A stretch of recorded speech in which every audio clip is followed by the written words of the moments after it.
This conference will now be recorded.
Okay, Mr. Chairman, and whenever you're ready to start the meeting.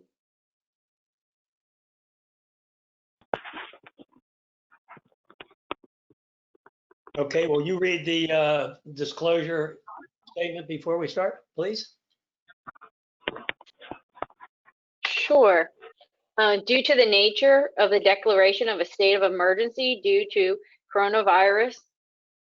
novel coronavirus COVID-19, pursuant to Code Section 2.2-3708.2, this meeting is to be held by electronic communications via the web platform GoToMeeting. The catastrophic nature of this declared emergency makes it impractical and unsafe to assemble a quorum in a single location, and the purpose of this meeting is to discuss or transact the business statutorily required or necessary to continue operations of the public body. That is a lot to read.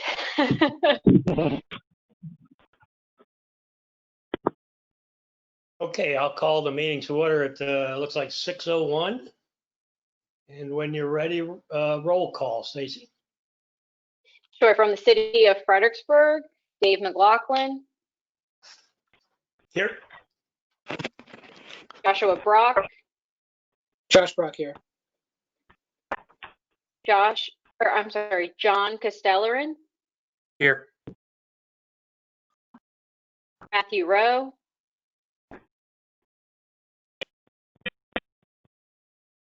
From Spotsylvania County, Neil Holleran. Stan Huey.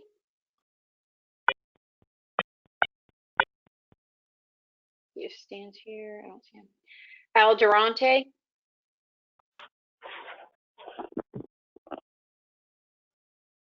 Here. Anton Stubbs.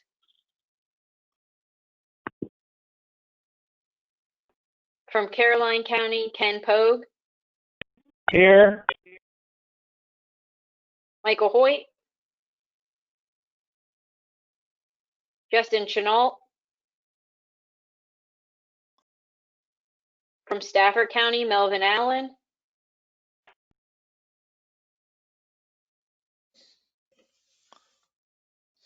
David Swan. Here. Ethelene Crenshaw. Glenn Goldsmith. Timothy Haddix. Wade Sudreth. Here. From King George County, Leslie Jordan.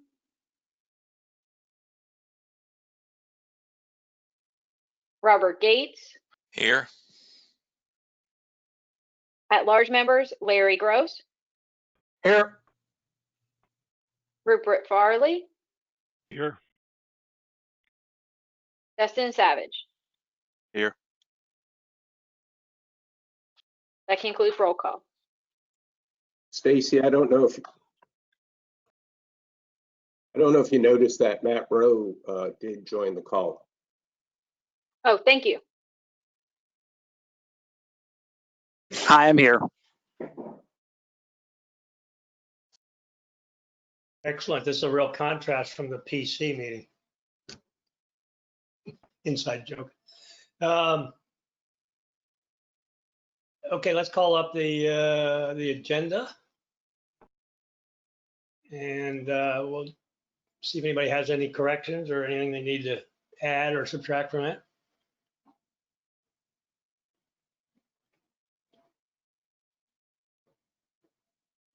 Okay.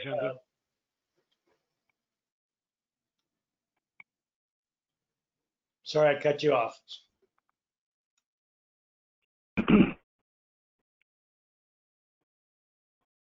Rupert, is that a motion to approve the agenda? Yes. Is there a second? Second. Is anybody opposed to this agenda? Okay, hearing none, I'm going to assume it's approved by the lack of negative votes.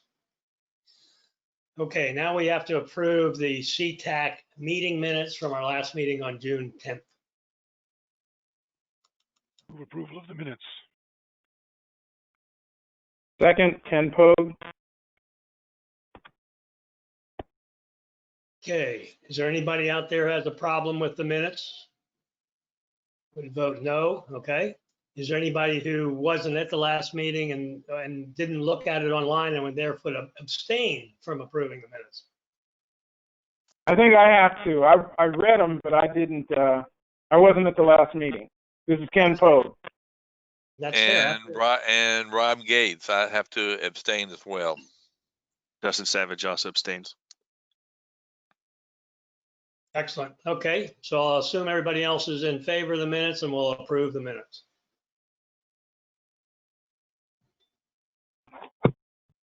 All right. Stacy, you've got a policy committee review for us? Yeah, so this won't be a really quick update because there actually were 2 policy committee meetings in the month of June. I'll go over the first one, which was on June 15th. At the June 15th policy committee meeting, we held a public hearing for the 4 documents that were out for public review, which included an amendment to our long-range transportation plan, a related air quality conformity analysis, an amendment to our fiscal year 20 Unified Planning Work Program, which is basically a document that contains all the work that we were going to do in fiscal year 2020, which is just now passed, and also a public hearing on the document for the new work program, the UPWP, as it's called, for fiscal year 21. So at the public hearing, we had 1 public comment. It was from Mr. Paul Agnello, so FAMPO's former administrator and now Assistant Director for Transportation in Spotsylvania County. I won't go through the details of his comment, but generally he was concerned about a proposal in the upcoming work program to change staff positions. So he expressed concern and said that he supported keeping staff levels as is. He also recommended extending the deadline for the 2050 long-range transportation plan in his comments. And we had no other public comments at the hearing other than Paul's. For action items at that meeting, there was a discussion and a presentation by Mr. Agnello that presented a material on the GWRC, so FAMPO's fiscal agent, the George Washington Regional Commission, on their budget and the GW Rye Connect funding. And this was basically surrounding 5307 funding eligibility for the GW Rye Connect rideshare program. So there was a discussion about also whether GW Rye Connect could move to become a private entity in the next 4 to 5 years. That was brought up by Spotsylvania Policy Committee member Tim McLaughlin. There was a motion which was passed to add an exploration of all options about whether to move GW Rye Connect to either a private or public entity, or possibly transitioning it to another planning organization. And the motion to consider that at a later time passed by majority. Also, there were several funding requests and requests for funding transfers for specific projects. Those projects include from Spotsylvania, Route 208 and Hood Drive, as well as Stafford County's Route 1 and Enon Road project. And additionally, Stafford County asked for approval of additional applications for funding for the Route 1 and Telegraph Road project. And a motion was made to transfer funds for all the 3 projects, except we still needed to score the Telegraph Road project for Stafford County. And that motion was carried by a majority. That concludes the highlights of the June 15th policy meeting. Then there was a special meeting called on June 22nd.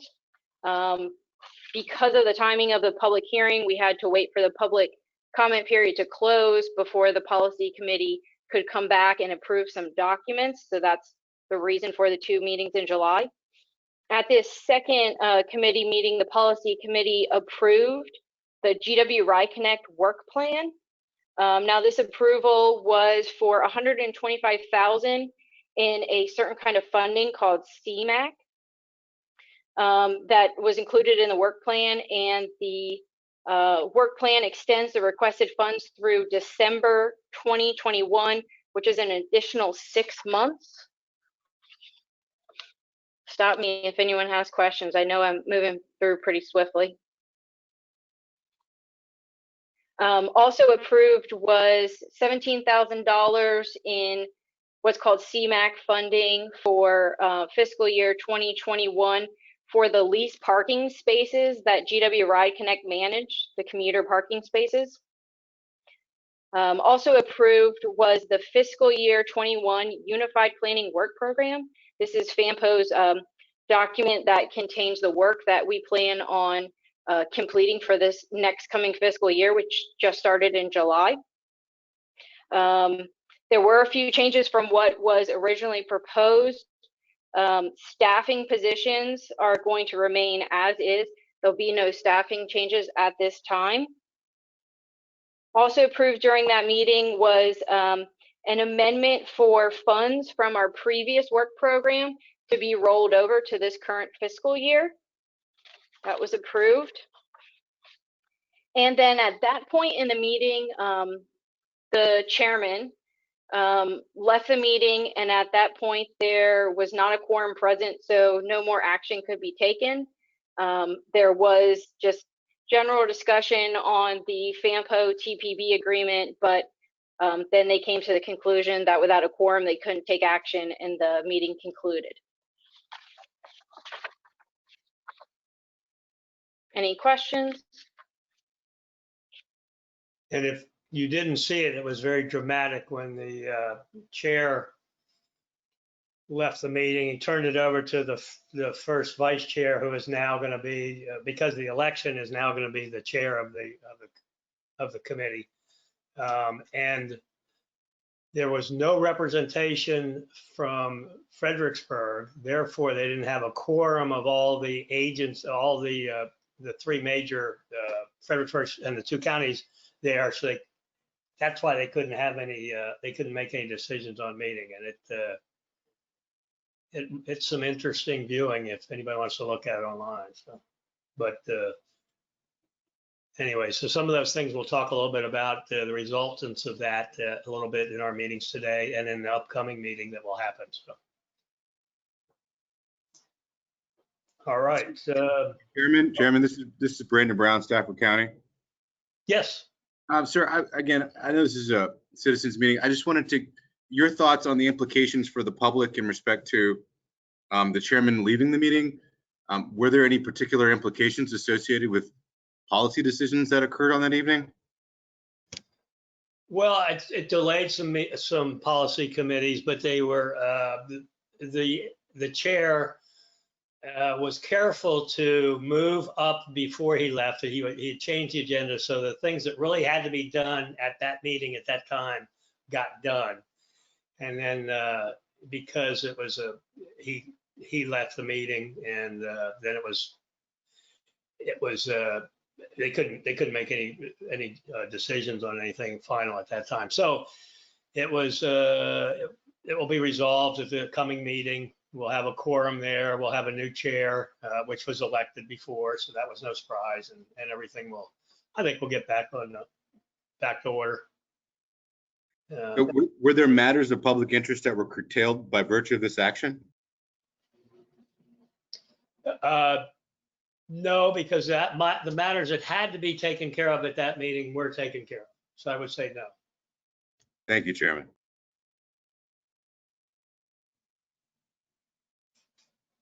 Anyone else? Yeah, I would just like to say, as somebody who attended that meeting, that if things continue along the path that they're going at our policy meetings, we might want to put some money into a fund for Stacy to be able to take some drama courses so that she could give a more dramatic reading of the minutes.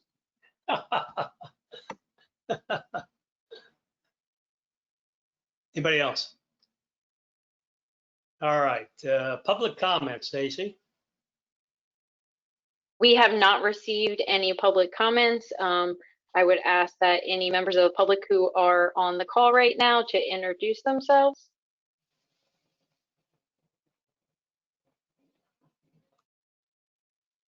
It doesn't sound like we have anyone on the line, Mr. Chair.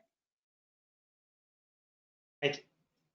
Okay, let's move to discussion action items. The first one being Adam is going to give us an update on the Transportation Planning Board MOU. Thank you, Mr. Chair. Good evening to the members of the Citizens Transportation Advisory Committee. I'll give a quick update here on some things that are moving forward as far as the FAMPO TPB MOU, and I'll give a little bit of background for those who are a little bit newer to the conversation, as I am myself. So the TPB, which is the MPO for the Washington, D.C. area, they underwent a federal certification review in 2019, and one of the findings from that review by FHWA and FTA was to update the largely outdated MOU with FAMPO. And basically what the MOU spells out is the joint responsibilities that both TPB and FAMPO have to plan for the transportation management area, the TMA, that's in northern Stafford County. So there's basically an urbanized area that's centered around the city of Fredericksburg, which is why we have an MPO here for FAMPO.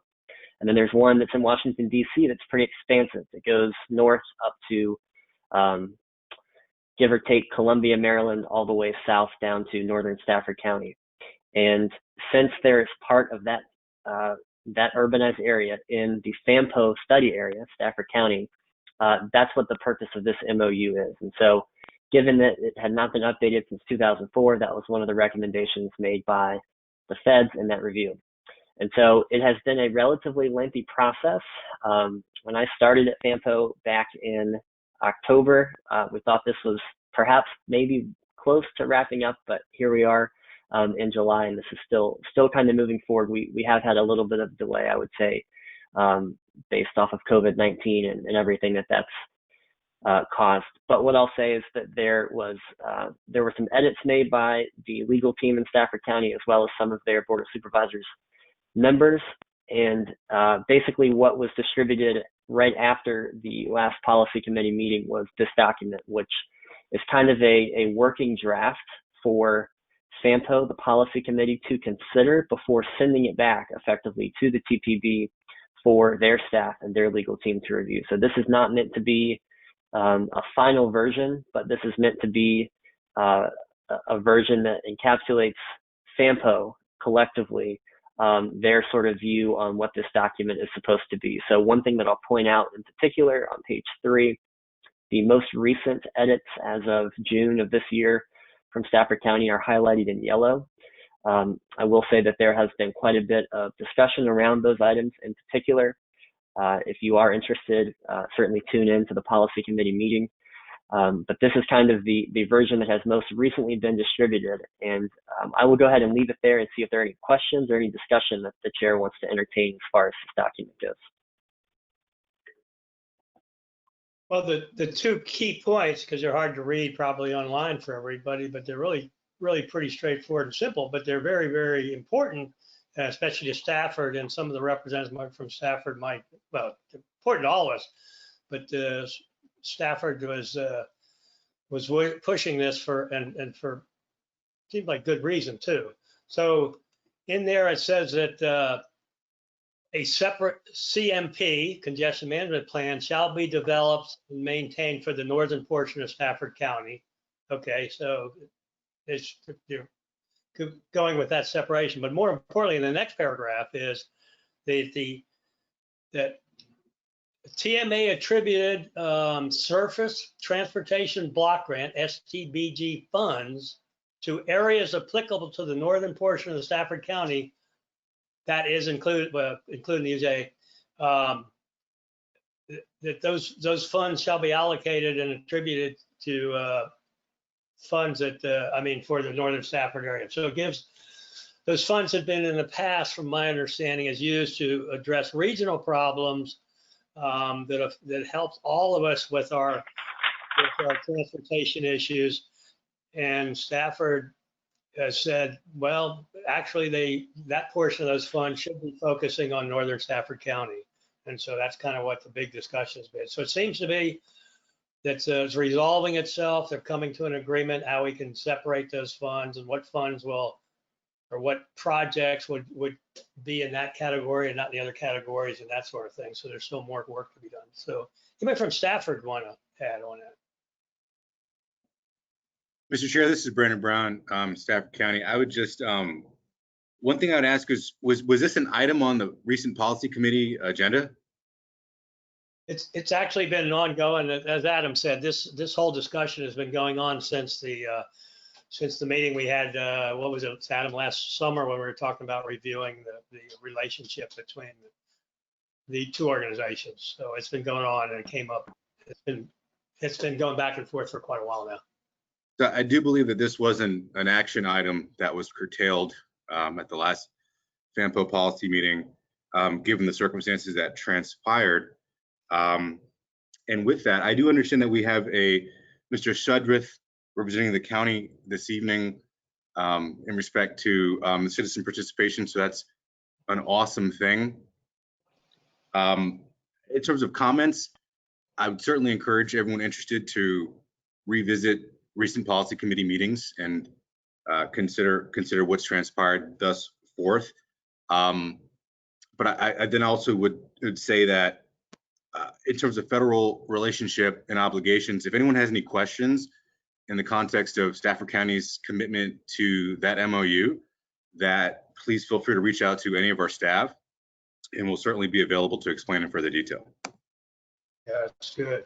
I think it was Mr. Brown, this is David Swan, representative CTAC for Stafford County. Please provide your role and title, because you're not a CTAC member. You're representing the county staff. Am I correct? Mr. Swan, I do apologize. I neglected to recognize your presence. Thank you for being here as well. Yeah. I'm a transportation planner with Stafford County, sir. Yes, I recognized your name. It took me a minute. I apologize for not recognizing it right away, but I thought maybe we had a new member we'd be enthusiastic about.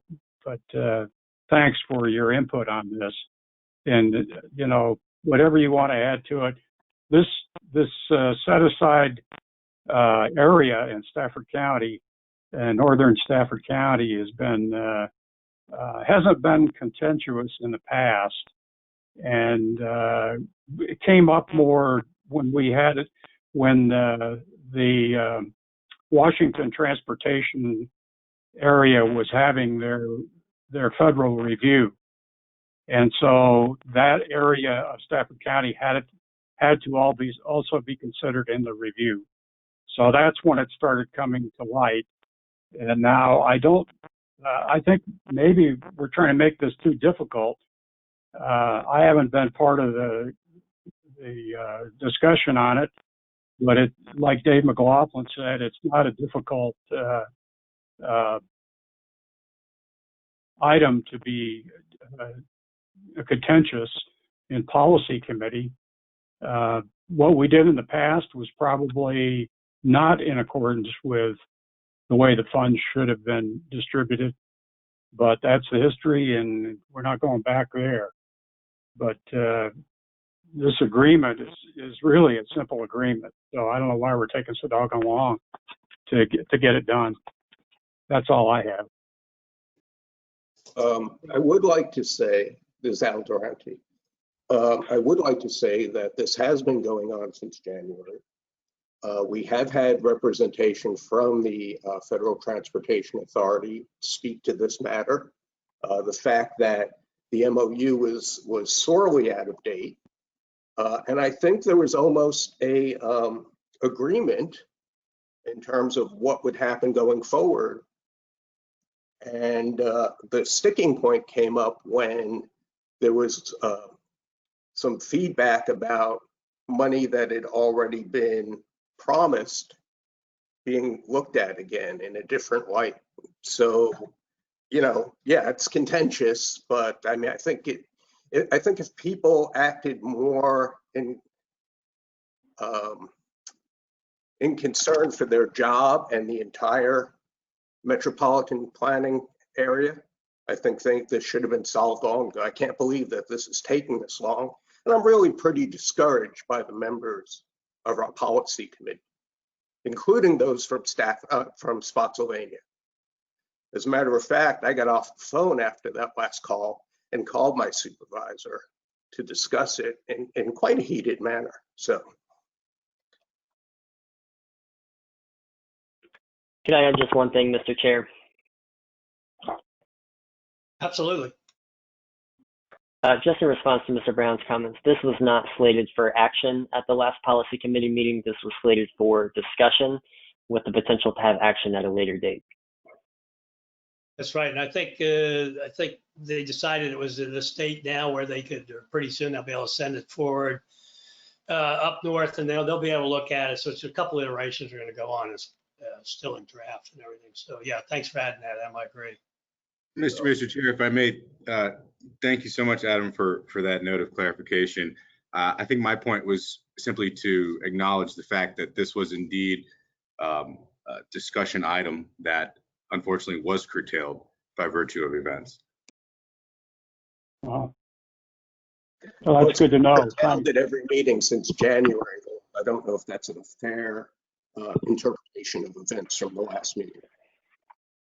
Okay, I'm gonna make a point of order here. If you're not a member of CTAC, you do not have a speaking role in this organization. We have public comments, so we need to curtail that. We don't have guest speakers who just interject into the meeting. All the agencies are represented as well, and we're gonna have to stick with that. So anyway, I think it was pretty clear that that they felt, I think it was, they felt that it was, the matter had been discussed enough at this point, it's draft, and it's almost ready to go to be pushed up to the north so we can then reiterate. So I don't think it interfered with the action that needed to be accomplished on this particular item.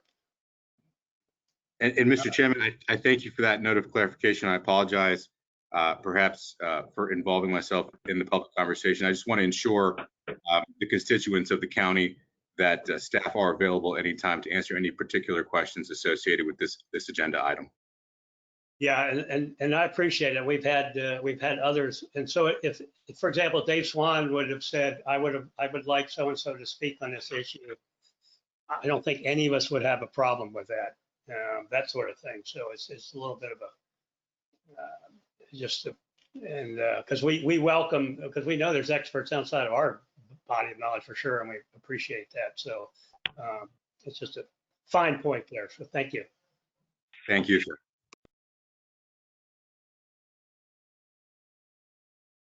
Okay, nothing further on that, then we need a smart scale update. Yes, we do. All right, so you all should be able to see my screen here, correct? Yes. All right, awesome. It is just not showing up for me. There we go. Okay, so this is in essence an update to where we are at with the FAMPO and GRC applications for SmartScale Round 4. I'm going to kind of go through all of the projects, and then you guys can just please ask questions anytime. Please feel free to interrupt me if you have any questions. So I'll just go through the projects here. So we have the 5 FAMPO projects and then the 5 GRC projects. So number 1, number 2 here are Spotsylvania. Number 3 is Stafford. Number 4 is Spotsylvania in the city of Fredericksburg. And number 5 is Spotsylvania as well. And then 1 through 4 here is Stafford County. And then number 5 here is King George County. So those are the locations of them, and kind of gives you a breakdown of where most of our applications are. So the first one is in Spotsylvania. So this is the Route 208 operational multimodal improvements. I guess one thing to add before I go too far into this, y'all have probably seen most of this information, I guess, back in March. So it might be a bit of a reiteration, but hopefully it still helps answer some of the questions you may have. So with this project, this basically is to create 4 operational improvements along Route 208. And you can see what they are there. So number 1 was to lengthen the left turn lane. And then South Point Parkway intersection improvements, Stony Creek Drive at Wawa intersection improvements, and then westbound Rhodes Drive to Woodland Drive, replace some of the missing curb lane that extends at Woodland Drive. So those are kind of the operational improvements. And then as well, there are multimodal improvements. So number 1, you can see in the picture on the left here, is to have a VRE feeder, on the picture on the right, to have a VRE feeder bus from Route 208 Park and Ride lot down here, the bottom left blue dot, all the way to the Fredericksburg VRE station with a couple of additional stops along here. And this graphic down here on the right kind of explains what each of the stops are, where they're located, and where maybe some of their funding is coming from. And then on the left here, we have kind of an expansion of the Route 208 Park and Ride lot, or not expansion, or improvements, I should say, to the Route 208 Park and Ride lot. So adding such as electric vehicle charging stations, a new transit shelter to support the VRE feeder bus, and then bicycle lockers and bicycle parking racks as well. And then I will add for the next 3 projects I'm going to go through, they all also have multimodal improvements, which incorporate some of number 1 and number 2 here. So second project here is I-95 at exit 130 to exit 126. So widening of the southbound lanes. So this is from the I-95 improvements from FAMPO I-95 Phase 2 study, as well as the multimodal improvements that were previously mentioned. So the project components are to widen I-95 southbound to 4 lanes down to exit 126, and then create a deceleration lane at exit 126 as well. And then also the park and ride lot and VRE feeder bus improvements as previously mentioned. Second here, our other I-95 related project is improvements along I-95 at exit 126. You can kind of see the improvements here, and then the Route 208 park and ride lot improvements as well.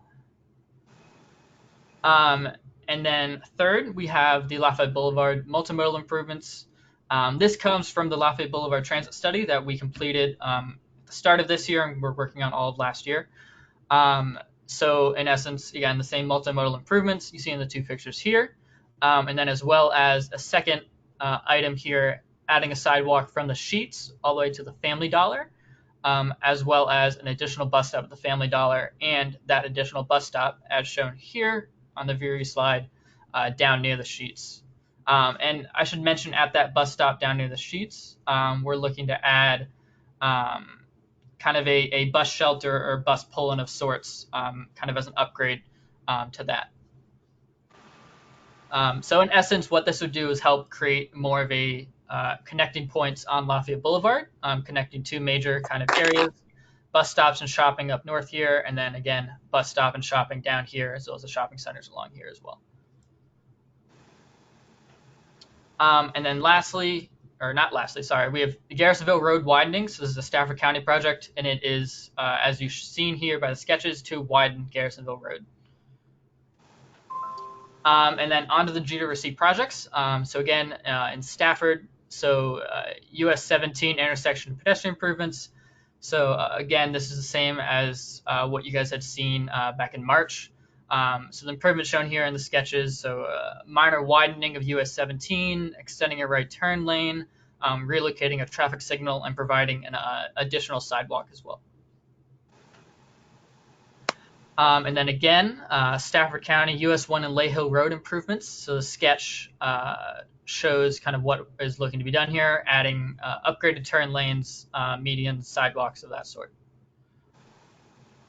Again, Stafford County, US 1 turn lane extension to shared use paths. So kind of, I think it's a little bit of an outdated sketch, but upgrading a shared use path down south here, I believe. And then Onville Road improvements. Again, improving Onville Road here, kind of the widening and other sorts shown on the sketches here. And then lastly, we have improvements in King George County.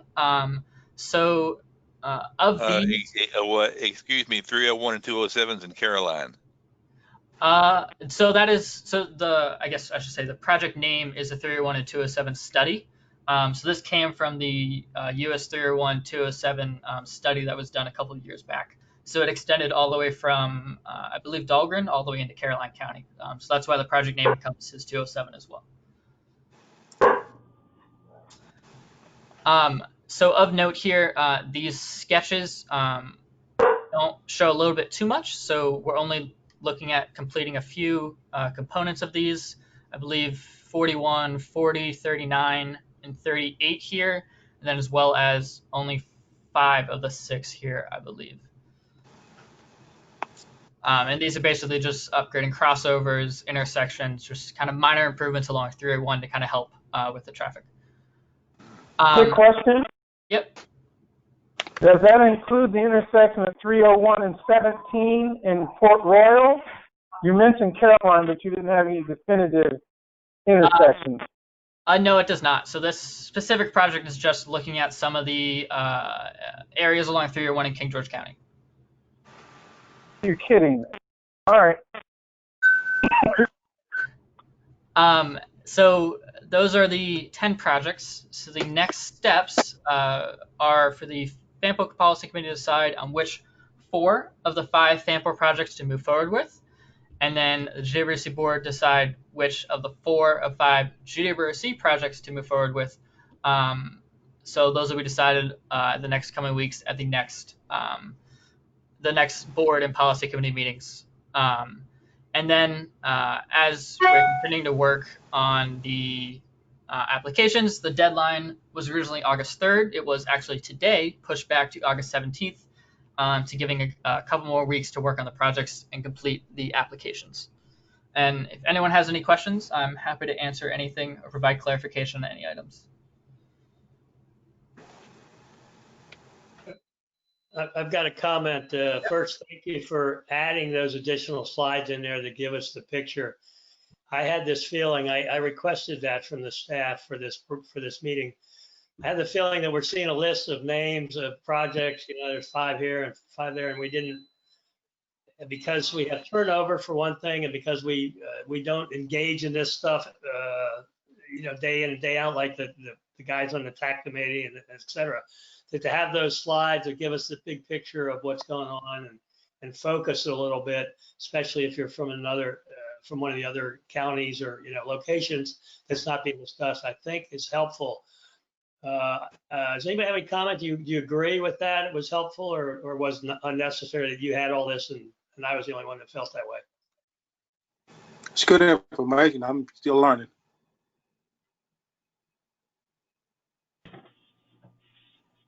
I agree. I think if we had a sort of an overview of the bigger picture, and I think that would be very helpful. Yeah, I mean, I can kind of give you a general idea of kind of what is looking to be done here. So all these projects range from somewhere around $1 million up to, I think, 20 or 30 million. So it's kind of just looking at just a bunch of regional improvements in some major thoroughfares, as are many of the local projects as well. So you'll see the local projects at your county board meetings as well for what they're looking to do. So I know in Spotsylvania specifically, they're looking at a lot of kind of multimodal improvements and improvements at park and ride lots. And then kind of in Stafford, they're kind of looking at a bunch of kind of intersection pedestrian improvements, road widening such as Garrisonville, and a number of other local applications. And then kind of King George and Caroline, I believe, are looking at kind of mostly just smaller intersection related, or as you see here, the crossover improvements.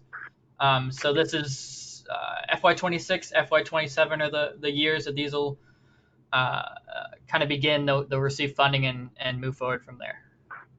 And again, you're speaking from your smart scale perspective. You're not down at the GW or RC level, which we'll get to later in our agenda. Is that what I'm seeing with the 2050 rural LRTP update?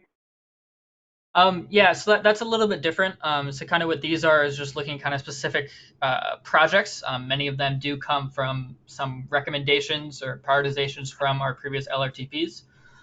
So kind of what we'll be looking to do in the coming year or so, and I believe Adam will definitely get more into this or can provide more clarification on this, but kind of the 2050 LRTP will be looking to kind of prioritization recommendations and kind of an overview of the region and what kind of our goals are and what we're kind of looking to do over the next 20, 30 years out year to. Okay. Now you mentioned the study when you had your discussion. Is that study one and the same study that we're going to look at in the LRPT, or is that a different study? I just looked at that one. It's about 57 pages. The diagrams, all the. Go ahead. Which study are you referring to? The 2050 GWRC LRTP study, the rural study. Right. So I guess there's two I should clarify. So there's the 2050 FAMPO LRTP, and then there's the 2050 rural LRTP. So Thank you. Yeah, the FAMPO covers the FAMPO region of Spotsylvania, Stafford, and Fredericksburg, and then Caroline and King George are covered by the rural. So that was split up. So that was different from the 2045 LRTP. Thank you. Okay. Appreciate it. Yep. Thanks, Matthew. That was great. Can I add one thing, Mr. Chair, as far as the smart scale conversation goes? Of course. So part of why this is on the agenda and what we might want to hear from the CTAC on a little bit is with round 4, one of the unique considerations is that with the pre-application period, we get 5 for each regional agency, and we have to whittle this down to 4 for each regional agency for the full application period. And so what is slated for discussion and action at both the GWRC board and the FAMPO policy committee on Monday is which 4 of the 5 they want to move forward with. And part of what I'd like to potentially ask about, Mr. Chair, if it's okay with you, is what the CTAC members might think on how to best approach that.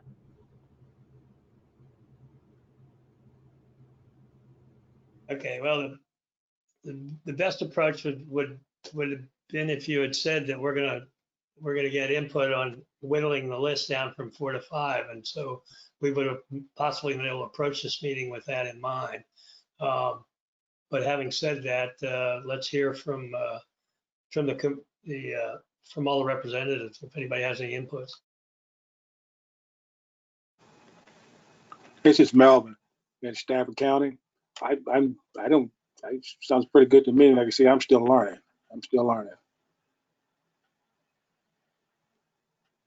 Well, it seems good to you, but I mean, what the issue here is we're only going to be able to move forward and this applies to the city and the counties as well.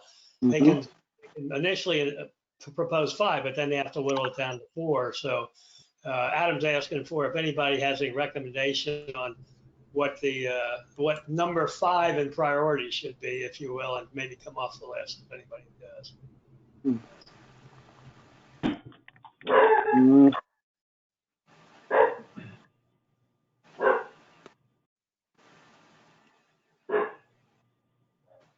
All right. You're talking about the GWRC there, 4 and 5. That's what you're talking about. It applies to FAMPO and it applies to GWRC, and actually the counties and the city will have to whittle their list down as well. We just don't have those in front of us, or don't need to do that. So we're Mr. Chair, if I may. Go ahead. Just a little bit of clarification. If you were kind of involved around the last Smart Scope process, this was not an issue because you didn't necessarily have to whittle down your projects the same way. So this year, kind of what they've done is you can submit for each jurisdiction or locality or organization, such as FAMPO or GWRC or Spotsylvania County, so to say. You're able to submit 5 pre-applications, which is what you saw back in March with the deadline of what it was, March or April 15th or whatever it was. And then from there, basically what happened was all of our applications were screened in, many of them with kind of conditions that we had to fix. So now what we have to do is, in essence, of those screened in projects, so all 5 on the FAMPO list, all 5 on the GWRC list, is pick which 4 we want to move forward with in the final full application period for full consideration for funding. So in essence, what you'll see by the time we submit our applications is 1 of each of these 5 projects will not be here anymore. Right.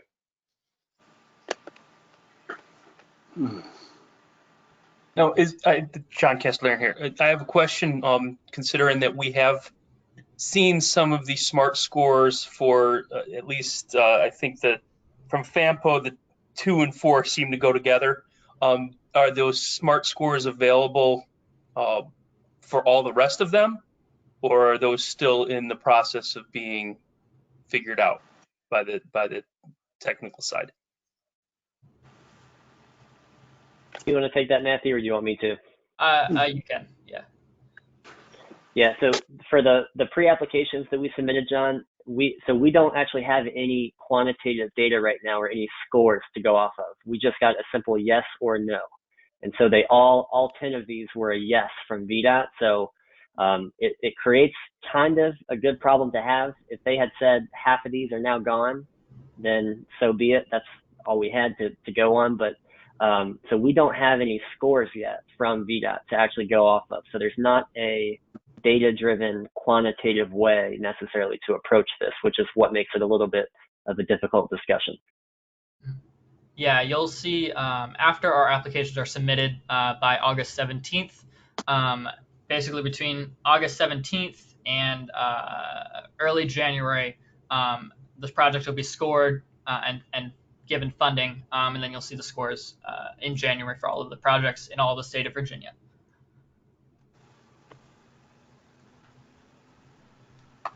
It doesn't sound like we're able to come up with any kind of consensus on what should be number 5 to drop off the list.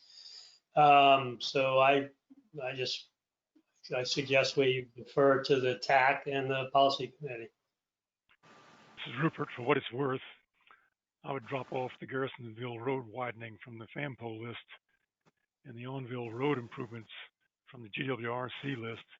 Seems to me like those 2 give you the least bang for the buck. I would actually concur with that.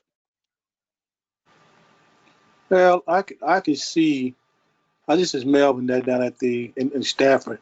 I could see Unville being dropped, but I don't know about the Garrisonville riding, because in the Garrisonville area, we're still growing. We're getting ready to put, we've got houses still coming up, and we get new business coming down in Garrisonville, and we need that road to be wide.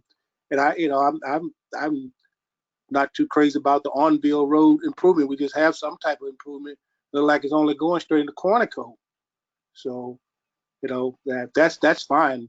But the Garrisonville road, I wouldn't be in agreement with that because of the future of Garrisonville.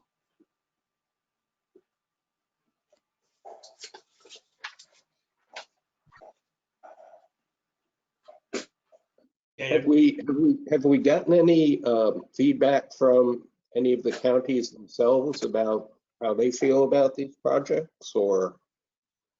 Adam. Al, in short, they want to keep all of their projects. Of course they do. Good answer. Yeah, as I think it was mentioned, Adam mentioned, it is a good problem to have, but it will definitely lead to some good discussion coming up at our policy and board meetings. So. Yeah, I don't think as a body we're in a position where we could come to a consensus where I could stand up at the policy committee meeting and say, yeah, we recommend that this comes off the list and that comes off the list. Just don't think we're there, unfortunately. So, you know, if we'd had the subject, you know, at the last meeting and then and said, okay, when you come back next month, you're going to have to drop one off the list, we would have had a much better discussion, I'm sure. So. One thing you may want to consider with the widening of the Garrisonville Road is its impact on those small businesses that are right along it and what you're going to lose in terms of jobs and revenue. Just a thought. They've already widened it once. It's my the businesses. There's already a setback at Garrisonville Road of the new businesses that have just gone in. So that's already, there's plenty of room there. And some of the new business, like there was a new Wawa plant across from the Sheets, and that is now not going in. So things are changing along Garrisonville Road. Okay. This is from Spotsylvania. Being that we're all advocates for our own communities, is there any other type of rating or discriminating criteria that we could use in order to make this decision a little more palatable? That's a good question, Anton. That's kind of what we've been asking ourselves. And the thing is, the short answer to that is no. There's very little from a quantitative standpoint that VDOT gives us. They do provide, I won't call it substantial, but at least baseline feedback on the pre-application. So there's a little bit that you can read into there. But it's a very difficult thing at this point, based on what we know from VDOT, to say that one project has a better chance of scoring than another. There are things that you can look at, such as, did the project originate from a VDOT study? What's the total cost estimate? What's the type of improvement that's being proposed?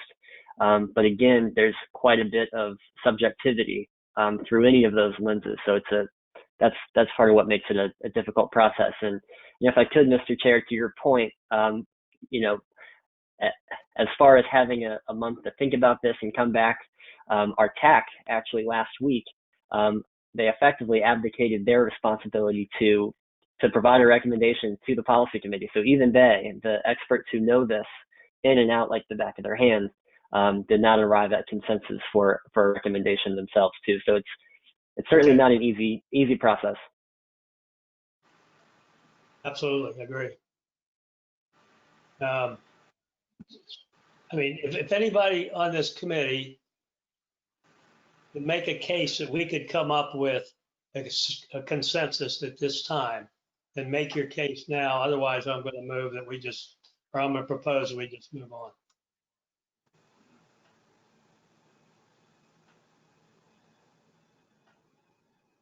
Okay. All right. So we're not going to have unfortunately, we're not going to be able to make a recommendation. What should be left off the list or be number 5 on the list of 4. So as priority. So, we just don't have a recommendation. Sorry, Adam. Okay. Thank you.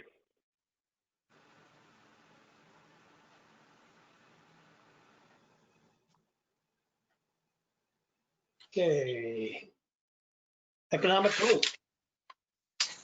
Thank you, Mr. Chair, and good evening. My name is Jordan Chandler, and so I'll be discussing the regional economic growth document. So this document is in support with the smart scale projects, and it can be added to the regional and local applications.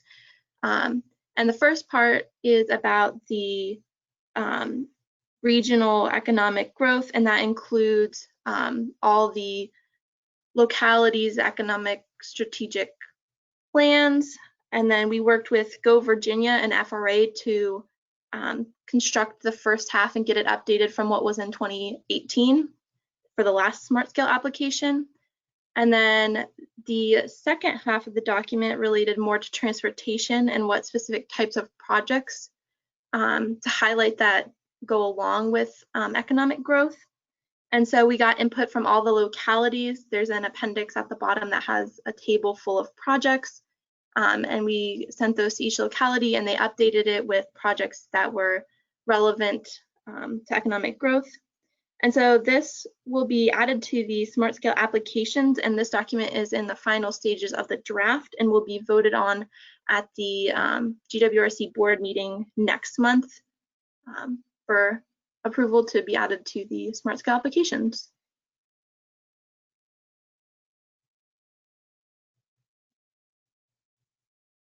Does anybody have comments on this or questions about this study?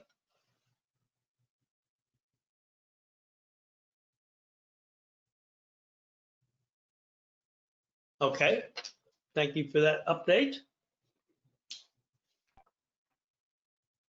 And next we have a public comment period report from Stacy. Summary.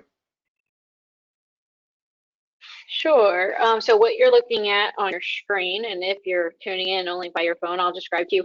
So we have pulled up our public comment period report, which summarizes our efforts and the outcomes. So the survey responses and the written comments received for 4 different transportation documents that we had out for public comment at the exact same time. Those included the amendment to our long-range transportation plan. Again, that long-range transportation plan plans 20 years out for the region.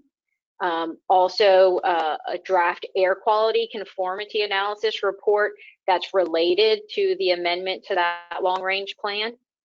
The other 2 documents included in this was the Unified Planning Work Program, which I spoke about earlier. Those are our 2 work programs. One was for the previous fiscal year, and then the other one for this upcoming fiscal year that describes what staff plans to do with transportation planning and what funds we're going to use. So we had to do all virtual outreach, of course, because all this occurred through COVID-19 concerns. We developed surveys for each of these documents and also solicited written comments. We had a decent response considering the circumstances. We received 14 survey responses in total. Of the 14 surveys, 6 were received for both the work program that's coming up for this fiscal year, the fiscal year 21, and also the long-range transportation plan amendment, which made some changes to the project list there. We also received 28 comments. However, 21 of those comments were received directly on that long-range plan, but over half of those really were submitted expressing support for citizens. I think you guys will remember his presentation. Those of you who've been around a while, Mr. Joe Brito of Stafford County, he did a lot of targeted outreach on his own. And so most of our comments for that came in support of this alternative route to I-95. We went ahead and included those because those are public comments and it is worthwhile considering. But in summary, overall comments that were received for our long-range transportation plan amendment expressed a desire for improved public transit, which we keep hearing time and time again from these public outreach efforts. Alternative modes of transportation, of course, that new parallel road to I-95, and other comments request clarity as we describe funding and other things within the document. So making the document more readable for the general public. VDOT also provided comments that you can read about in this document on estimates and project descriptions. And finally, comments that we received regarding our upcoming work program, which actually just started this month. It generally expressed staffing concerns. As I mentioned earlier, originally we were thinking of reducing staffing. So we received some written comments expressing concerns over that, and we listened to those and modified the plan. Also expressed was a desire for increased public involvement in the process. Also a suggestion to detail funding more specifically within the document. And then we also received several requests for additional work tasks. So people, which you can read in this report here, people said things like, can you study congestion on 95 more heavily, or can you produce data on traffic flow, things like that. So they are all included in this report, and staff is considering them. And this report was also given to TAC and policy committee members to consider. Any questions at all?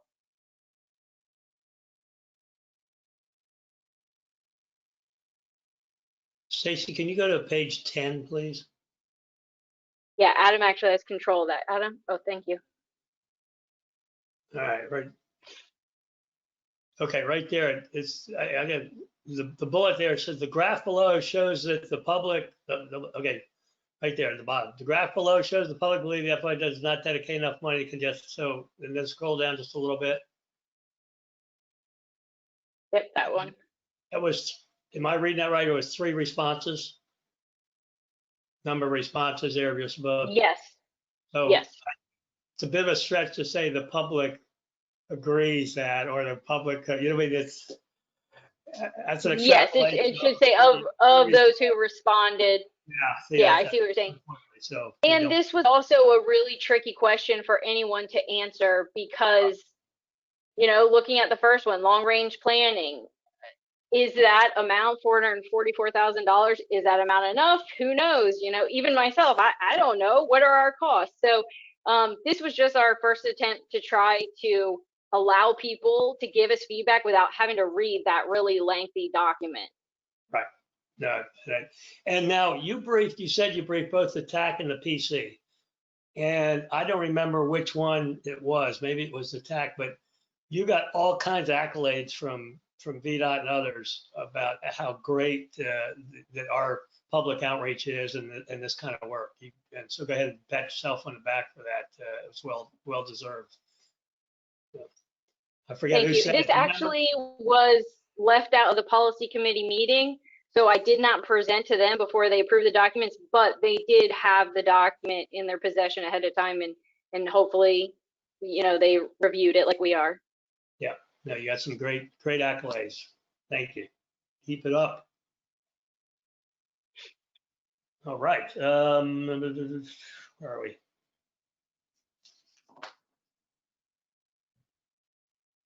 LRTP. Thank you, Mr. Chair. So a quick update on FAMPO's efforts to complete the 2050 Long Range Transportation Plan, the LRTP.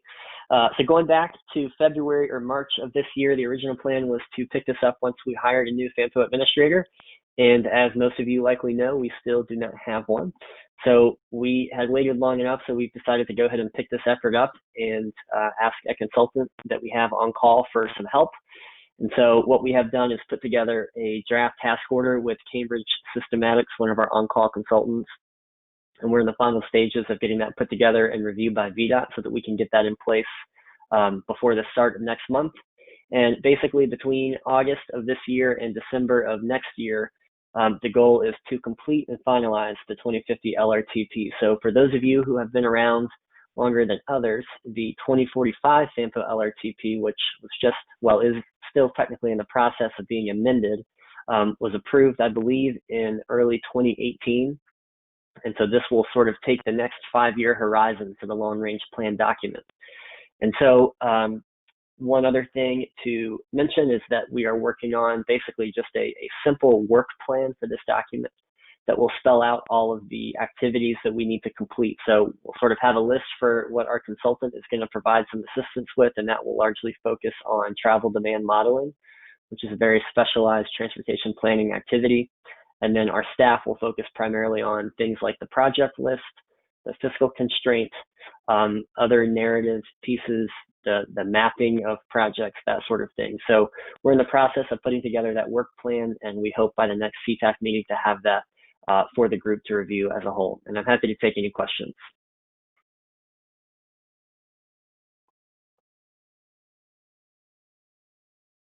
Okay, hearing none. Now I'll transfer to the rural LRTP update. Mr. Chairman, I got Adam. Can you please mention to them what we discussed about them maybe thinking up a tagline for the new LRTP? Yes. Or So do that you was want one me thing to? that Stacy and I have talked about. Yeah, I'm happy to talk about that just a little bit here. So one thing that Stacy and I have talked about is to, as opposed to what we've done with sort of the efforts that we picked up collectively over the last few months and the public comment period that we had for those, as opposed to just limiting public input, especially from this body, to a 30-day period where it's, hey, here's a ton of information, figure it out, give us your comments. We want this to be a sort of step-by-step process over the next roughly 16 to 18 months. And so one thing that we'd like to do is talk about some ways, not necessarily tonight, but talk about some ways for that to happen. And one idea that Stacy and I had is, if you look at other NPOs, what they've done, maybe more so recently, is they will have a tagline for their long-range plan document. Even, thinking about Washington, D.C., their local plan for it, it's not necessarily a long-range document, but it's called Move DC. So it has a sort of tagline to it. So what we wanted to throw out to the group is, if there's any ideas for sort of a tagline or a name for the FAMPO 2050 LRTP, we'd be more than happy to discuss that and think about that.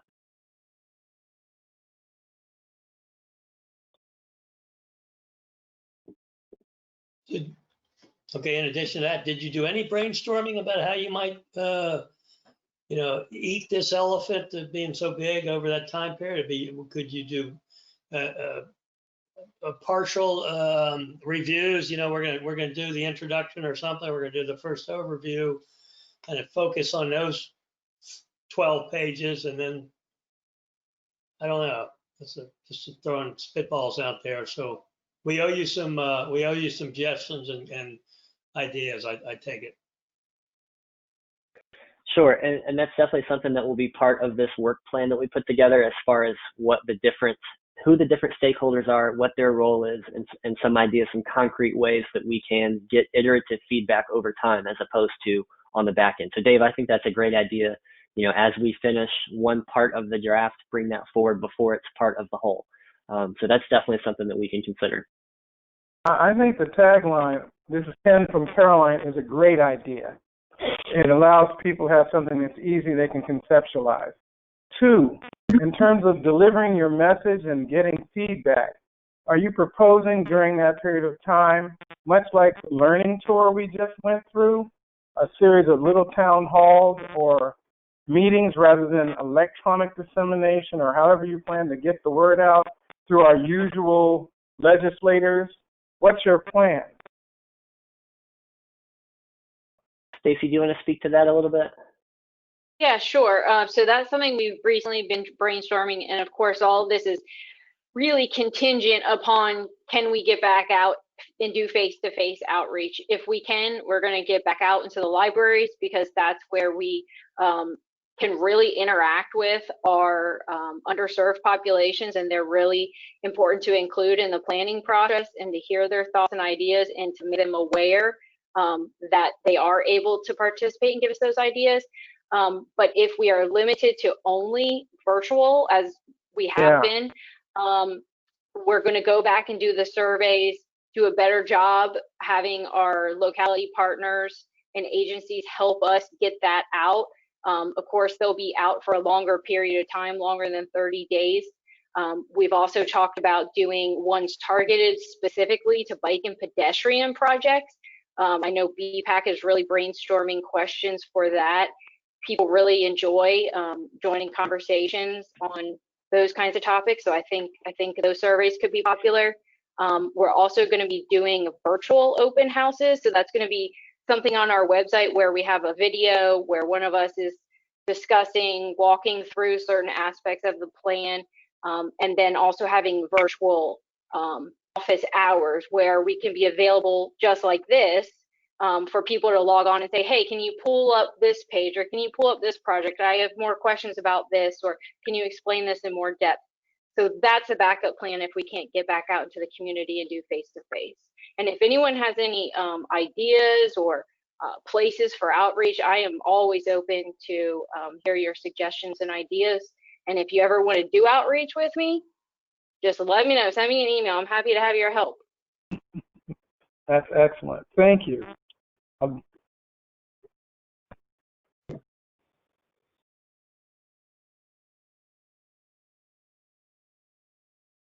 Adam, I'll also say that it shows leadership on your part, and as you've listened to the CTAC, because we've been working now for, well, before my time, but Dave Swan as well, trying to do a better job of getting information and getting feedback from the public, since we are supposed to represent the citizens. So this is helping us in that effort, and we're moving forward. And thank you for you and the staff for doing it. Sure thing. Okay, Carrie? Yes, can you hear me? Yes. Hello. Okay, good. Good evening, everybody. So the 2050 Rural LRTP, it's a separate document to the FAMPO LRTP. It's a financially non-constrained needs and recommendations list for King George and Caroline counties. It's part of the FY 2021 RWP for GWRC. It's a 60-page document. It describes the current population and employment profile for King George and Caroline, and it makes projections to 2050. It also summarizes the existing transportation and land use network and identifies highway and active transportation needs and funding sources. The transportation needs are based on recent studies, the 2045 LRTP, and the priorities of the two localities. So the sections of this document include introduction and overview, population and employment, land use, environmental justice, the rural transportation system as it stands, safety, commuter services, active transportation, freight, aviation, highway needs, active transportation needs, smart scale, and other funding sources. So far, it's been reviewed by King George and Caroline staff and the Technical Advisory Committee. It will be presented to the Bike Ped Committee and finally the GWRC Board in August. And I'm happy to answer any questions.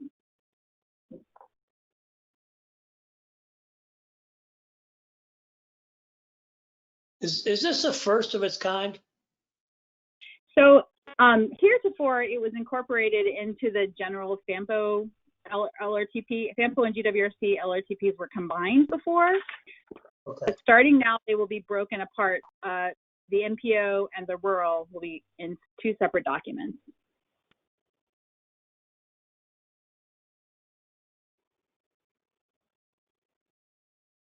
I would think the counties would really appreciate that.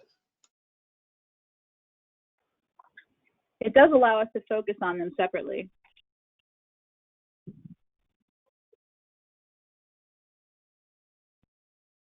Okay, anything from anybody else? Okay, bylaws discussion, Stacy. Thank you, Carrie. Mm-hmm. Yeah, so what we've realized, COVID-19 has taught us a lot of things. We need to update all committee bylaws, so not just CTAC, to add provisions in there for committees joining the meeting virtually. When we get back to a state of normalcy and we don't have a state of emergency for Virginia, we're going to need to have a physical quorum unless legislation changes and allows us not to have that. So currently we can all meet virtually because we're under a state of emergency. So we're going to need, before the next couple of months go by, there's really no timeline on this, but sooner rather than later is better, to come up with some language and for you guys to approve it to be included in the bylaws, just stating that committee members are allowed to attend meetings virtually and they've got to follow the FOIA, Freedom of Information Act regulations that the state has. So it's nothing controversial. It's just kind of checking boxes because it's supposed to be in our bylaws and adopted as a formal policy.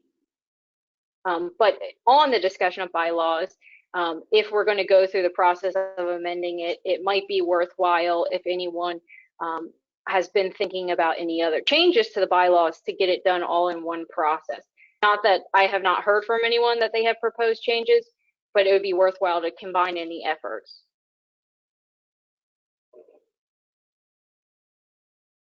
I think that's. I'm sorry.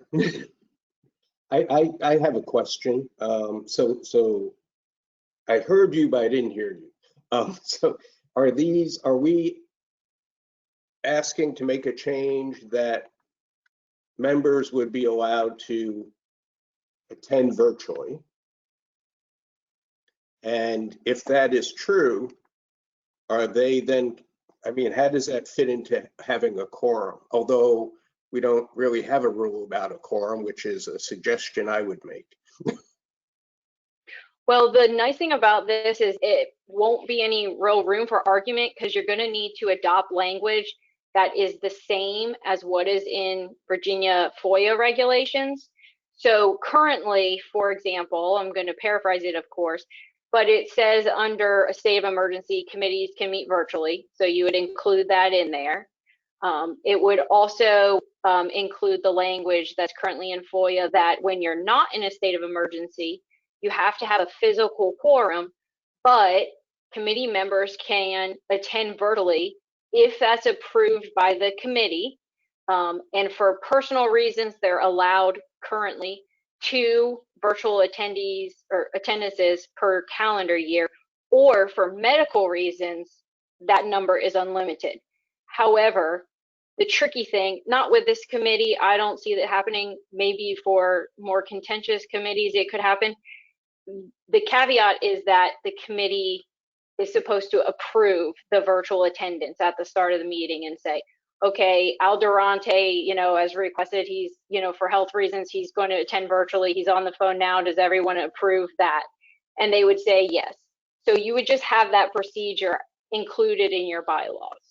And we would definitely draft the language and put it before you guys and show you how it aligns with FOIA regulations.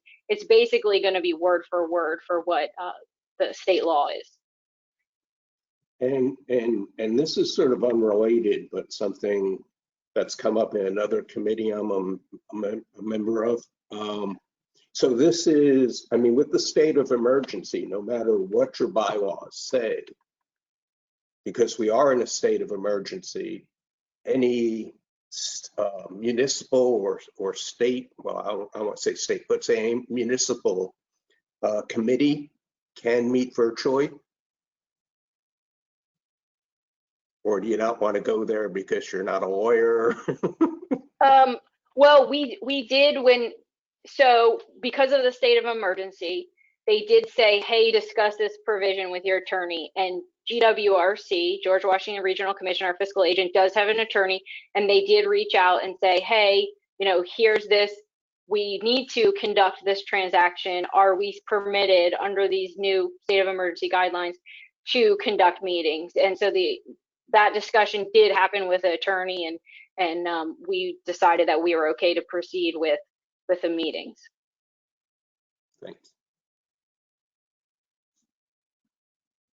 And just to be clear, this isn't something new that other committees have to include in their bylaws. This actually was something many, many years ago. The state legislator said that committees were supposed to adopt these formal virtual participation provisions. And that just, kind of slid by. Understandable, because 5 years ago, probably not many people were attending committees virtually like we are today, but this was caught recently when we did have to do some research on the laws for virtual meetings. So this isn't something that's like a new requirement for bylaws. It's just something that we need to play catch up on and include in here. And it's really relevant now more than ever.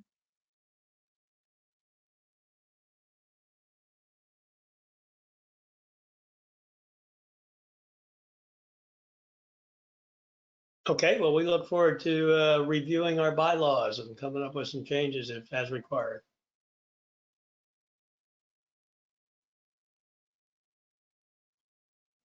All right, we've got the update on CMAQ. And STBG. Thank you, Mr. Chair. I will try and keep this relatively brief here and give an update on what was approved at the TAC this past week and what is slated for the FAMPO Policy Committee agenda this coming week. So going back to Stacy's review of the June 15th Policy Committee meeting, we were directed to score a fourth project for this round of CMAQ and RSTP allocations, and that was for Route 1 and Telegraph Road. And we did get a request from the chair to have a quick visual. And so I did want to pull that up quickly just for those who don't quite know where that is, since we haven't talked about that at length at the CTAC yet.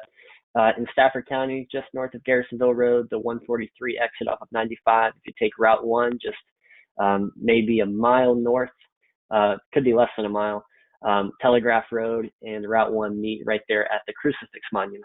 And so wanted to provide some context there. And then also, if I could, I'm actually not getting my desktop here, but I did have a sketch too that I'm having trouble pulling up. I'll see if I can get that later. But essentially what the TAC, what they recommended was moving some existing fund balances around, as well as allocating some unallocated RSTP funds in the midterm years in the VDOT 6-year plan. And so what I'll do, I'll pull up the draft resolution that is going to be for consideration by the policy committee this coming Monday, and try to quickly, but also as thoroughly as I can, talk through sort of what the implications are. So if you look at the fine print, it's a very kind of complex spreadsheet. But basically, there's funding moving to this project to the tune of right about $525,000.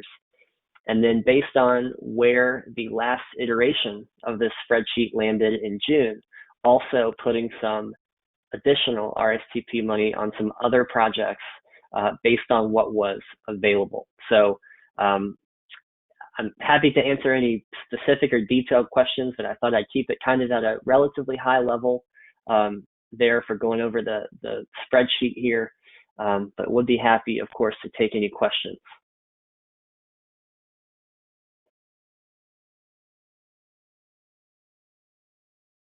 I have one. If you would go over to the far right-hand column and up to the top there. I can go. Okay, here it says balance. No, I can't read it. It's underneath this little screen. Okay, there it is. Balance to fully fund. And some of those dollar figures there are very, very large. Can you give us a little context on that, or a little?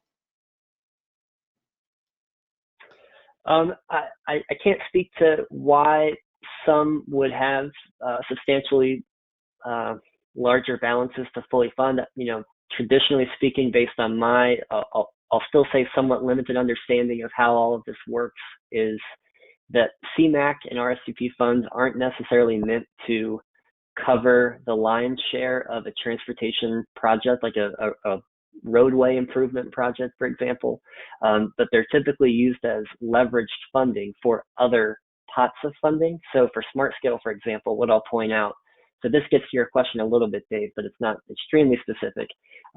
3 of the round 4 Smart Scale projects are down here as far as in the city, the Idlewild VCR Trail Connector in Stafford on Bill Road, and then in Spotsylvania, the Route 208 improvements. And so what the TAC has recommended is putting as much leveraged funding here as possible, so that when you go to Smart Scale, which is a larger pot of funding, you're looking to fill these numbers in. So this last one, the Route 208 project, for example, now has $1.8 million of leveraged funding, assuming this resolution passes on Monday, so that when you go to Smart Scale, you only have to ask for 10 million as opposed to almost 12 million. And that might sound like a relatively small difference, but the biggest implication for scoring in Smart Scale is the amount of money you're asking for. So every dollar you can put on the project ahead of time, the more favorable it's going to be in scoring. So again, that doesn't necessarily answer your direct question, Dave, but that's part of what ties in as far as the different variables that go into how these projects get funded. Okay, that was helpful. There is Let me find it here. Can you talk specifically to the, looks like number 3 and number 4, FAMPO public involvement looks like it's getting really defunded, and GWR Ride Connect support also. If you all the way across the right, it's well underfunded. It shows up as. Sure, I can speak to that. As far as the FAMPO public involvement, and then the same thing goes for the regional bike ped planning UPC number 6 here.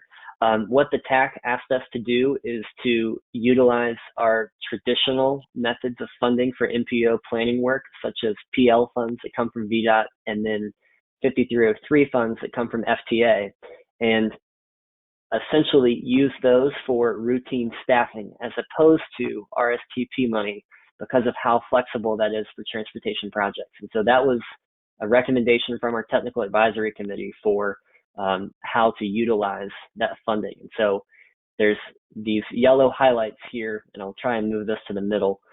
The funding that was in these cells is what has moved down to Telegraph Road. And so that's what all 3 localities reached consensus on doing. And then as far as the GW Ride Connect CMAQ support, that 125, typically that's an off the top CMAQ allocation every year. And the TAC made a recommendation back in May to discontinue that and to only fund it through FY21. I will say that as of the TAC meeting last week, they're also proposing to fund the program for FY22 as well, based on the fact that there's going to be, in all likelihood, some CMAQ money that's going to be freed up off of a VRE station improvements project that's going to be funded potentially with 5307 funds. So it's a little bit complicated, but basically what the TAC has recommended is for the funds that have a lot of flexibility, let's use those in ways that are most advantageous to the region. And for the funds that are more restrictive, let's keep those sort of in line with normal planning practice. So again, with the public involvement, for example, Stacy, as you know, is our public involvement coordinator, and her role responsibility is not going to change whatsoever. Her position is not being defunded by any means. It's just being funded with a different source of funding rather than RSTP money. Okay, along that lines, when I would listen to the TAC meeting, the TAC seemed very positive, helpful. Hello, Brandon? The TAC seemed very. I'm going to set up a meeting here. As a matter of fact, you know. Hot mic. Brandon Brown, hot mic, thank you. The TAC seemed very, very positive and hopeful that this 5307 money, which is not new, it's been around, but it seems like there's some new ways of looking at how we can use it, and it's going to give us some flexibility to free up the money, which you alluded to, Adam. And is that kind of the right way to characterize that? I think generally that is a pretty safe way of summarizing the TAC discussion. The one thing that I'll point out, Mr. Chair, is 5307 funds are allocated by the GWRC, so that's not a FAMPO pot of funding. And so there's that is up to their board's discretion, and our TAC, and by extension our CTAC, doesn't necessarily advise the board of the GWRC. And so that is the idea, is to put 5307 funding in places that can go, again, in support of the regional goals that we all have, regardless of what board it is. But it's a process that has quite a few steps, and in all likelihood, there will be some type of agreement put in place to sort of spell out the details of that. I'm not sure if it'll be an expedited process and happen quickly overnight, or if it'll be something over the next 5, 6, 7 months that will take place. From my perspective, it's hard to keep track of, Adam, so thank you for that. Sure. Okay, so it's not an action item for the resolution. It's just it will probably be an action item next month, I imagine. 2103. Well, so we could have put that for action tonight. So, Mr. Chair, if you want to entertain a motion, you're welcome to. The TAC has approved this.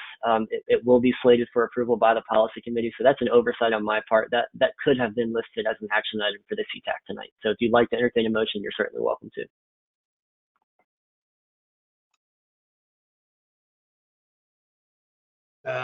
I'm comfortable with entertaining a motion if the rest of the body is. If we don't have a motion, it's not going to.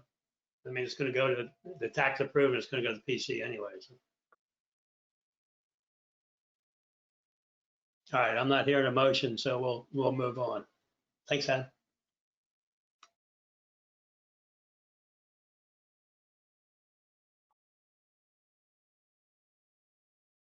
Correspondence.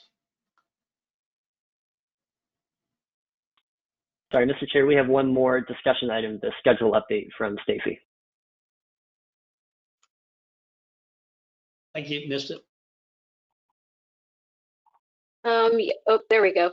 So I believe, Mr. Chair, you wanted to discuss November committee meetings.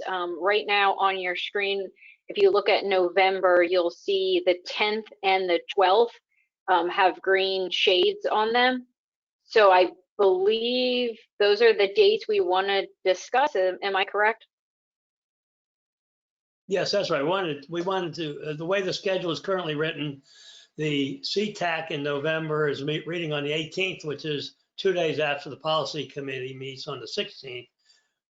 So we were looking at a way we could move it a week forward. It normally would be the 11th of November, which is a holiday. So I'm looking for input from the committee to move it to either the 10th or the 12th of November so we can meet the week prior to the policy committee. Any objections, anybody? Problems? And we don't have to resolve it tonight. We can just put that as a proposal to actually resolve at the next meeting. Hell, let's do that. That's on the table. And people can look at their calendar and take a look at November for us and then come back next month and we'll resolve it. Does that work, Stacy? Yeah, that works. Leah actually just reminded me too, September, the month of September, there's the holiday on Monday, and then we have TAC on the 8th, and then CTAC comes after. So I guess the question is, so we don't have holiday and then 2 committee meetings back to back, do we want to change around the 9th or keep it on the 9th? No, that's a no-brainer. Move that to the 16th. Yeah, you guys need a week in between your meetings. So. Okay. Yeah.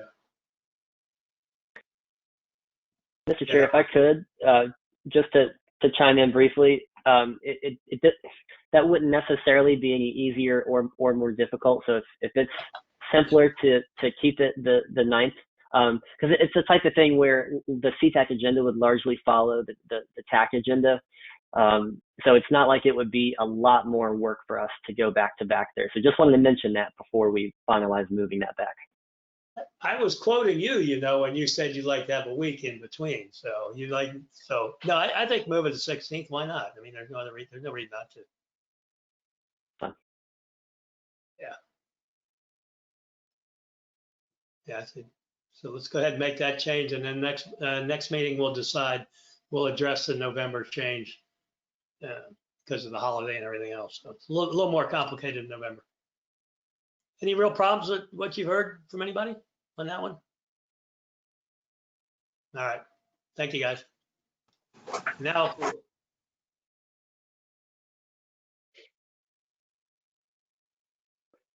correspondence. Yep, now correspondence. Adam, can you click on the freelance star one?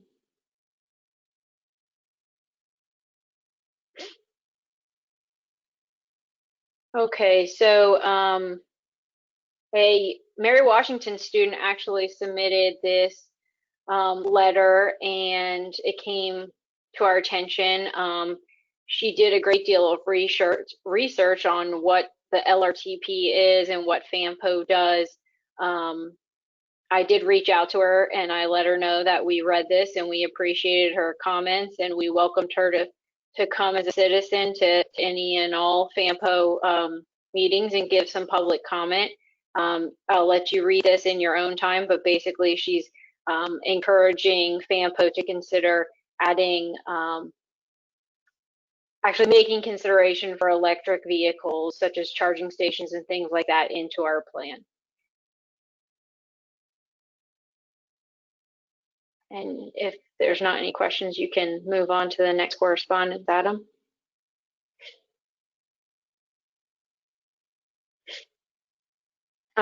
This is a screenshot to the GWRC's survey that they're currently doing. It was going to close this week, but they've extended that deadline. If you can help us pass this around and take it yourself, that'd be great.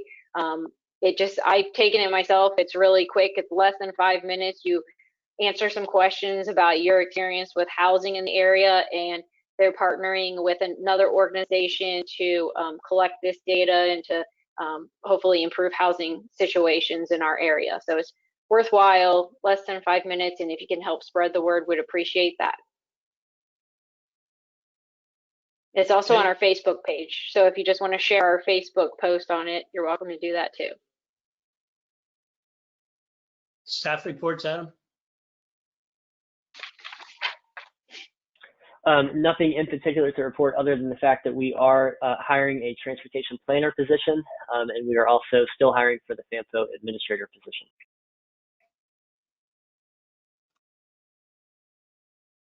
Will it be easier to hire a transportation planner than an administrator?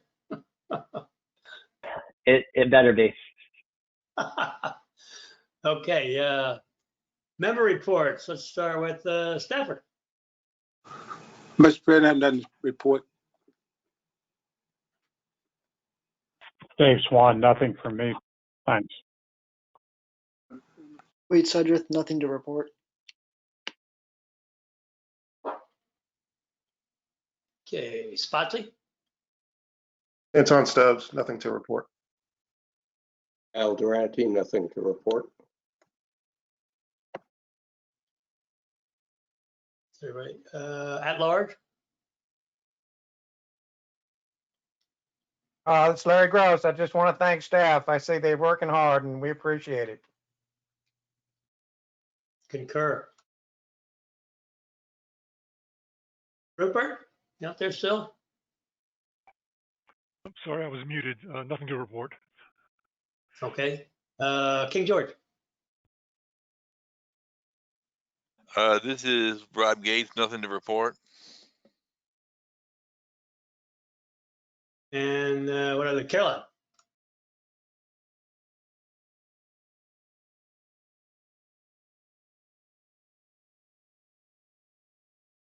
Okay, I've got a couple. Did I get everybody? Okay, I think I did. All right, I've got a couple things. Well, I got one thing. All I want to say is that, we had the election, so we thank Melvin for being the vice chair for the year. I'll tell you, there was one meeting that I was going to miss, and he was ready to take it over, and he was attending PC meetings. So he was an active vice chair. Was eager to fill that role. So when the time comes around for Stafford, he'll be perfect to be the chairman at that point. So thank you, Melvin. I see you're on board. Any comment out, Melvin? Your hot mic there. Go ahead. No, I appreciate it. Like you say, this is my second term around here, and I'm still learning. And it's very exciting just to learn. And I appreciate you, Mr. Vice, and I appreciate the staff and everybody that has supported me and our group here. Thank you, everybody, and just be safe out there. Be safe. Thanks, Melvin. And then so the vice chair and the heir apparent to this position a year from now will be Al Durante. And Al's, I'm going to do everything I can to include you in discussions I'm having. I got to put myself in I got to do that, so I'll make sure I do, and help you have whatever little bit of insight I've got that might be helpful. Welcome aboard, Al. Appreciate that. Thank you. Very welcome. Okay, So we will now, do I hear a motion to close the meeting? Second. Somebody's got to move it first. Gotta have a Hey, motion. Dave, this is Neil Holler, and I'll make a motion to approve. I've been on board since just after the roll call with Stacy, so I'll put myself on the list here and make a motion to adjourn. Thanks. Thank you. Copy that. Okay, anybody who doesn't want to close the meeting? Didn't think so. Meeting adjourned. Thank you all. Everybody be safe. Be safe out there. Yeah, have a good one. Thank you, Melvin. Ellen.